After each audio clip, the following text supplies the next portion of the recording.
What you're about to see is a case that involved officers from two police areas, miles apart, joined forces to investigate a shocking crime.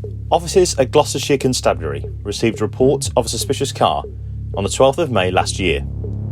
It was during lockdown and in a secluded area in the Forest of Dean. Local officers checked the registration and saw the car was registered to an address in Wolverhampton. They spoke to the driver, who said he was waiting for a friend. He was reminded of COVID regulations and sent on his way. Shortly after, other officers on patrol spotted a suitcase lying on the side of the road at the entrance of the quarry, not far from where the car was seen previously. The same car was seen travelling slowly towards it. Officers followed the vehicle and issued a fixed penalty to the driver for breach of COVID regulations.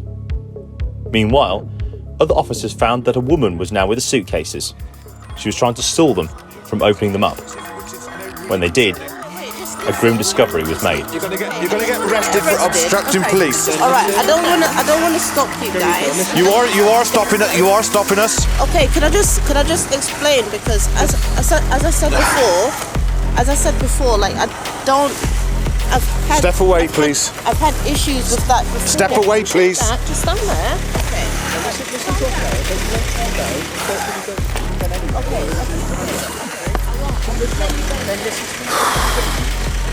What the?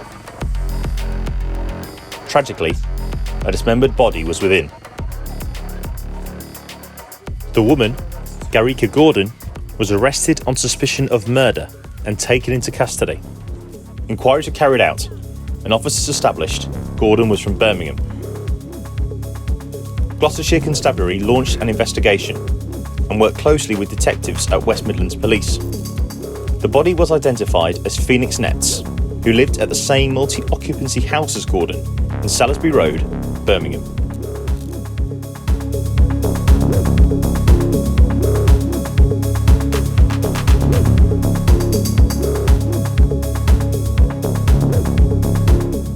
Detectives from West Midlands Police began investigating, and a forensic examination of the house took place. In addition to a painstaking trawl of CCTV, forensic examination of two mobile phones in Gordon's possession and some financial checks were carried out. Here's what we found.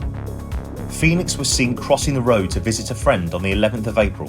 This is the last footage we have of Phoenix. We believe she was tragically killed not long after. She had sent some text to one of her friends saying she felt worried about a girl who was making her feel uncomfortable. It's thought the last genuine messages sent by Phoenix were on the 14th or 15th of April.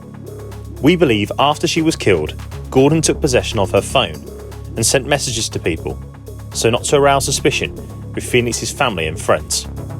This was noted in an increased use of kisses at the end of messages. Specialist analysis of Phoenix's phone showed searches made on the 16th of April.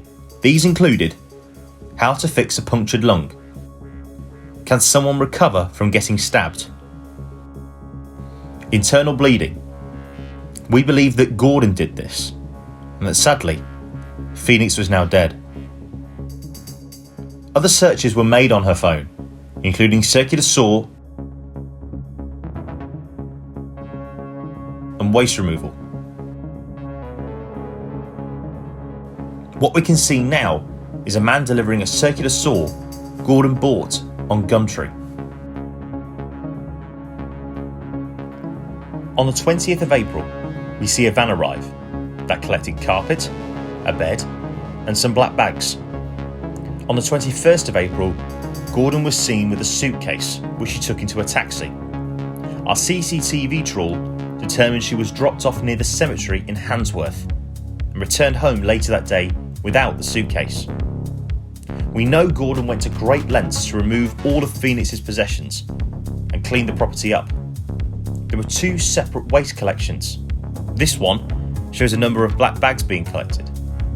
She also ordered large quantities of oxygen bleach and was seen buying cleaning products at Home Bargains. Gordon sent messages to Phoenix's housing officer saying she'd moved out. When the welfare officer tried to call to check everything was okay, she replied saying, "Please contact me by email."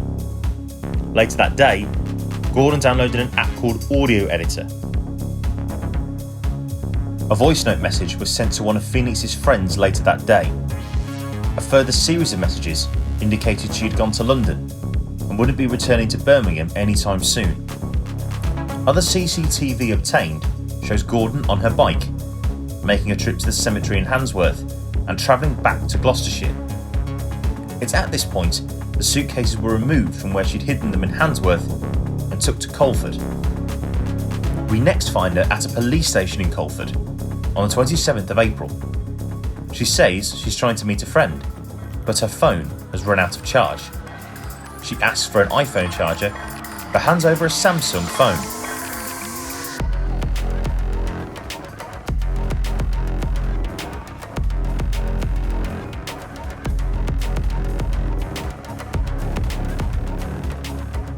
She travelled back.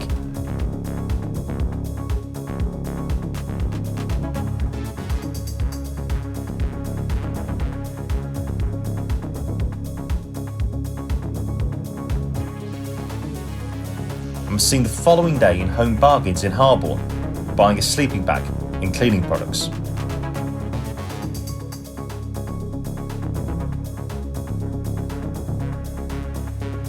The next day, she was spotted arriving at a petrol station in a car she's booked.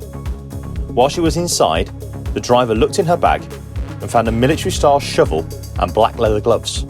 Spooked, he drove off with the bag.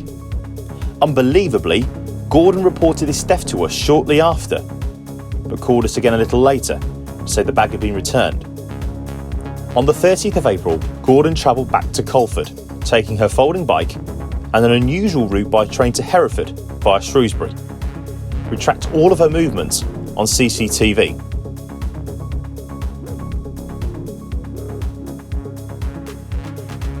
The following day, these searches were carried out on Phoenix's phone. Can a body burn to ashes with petrol?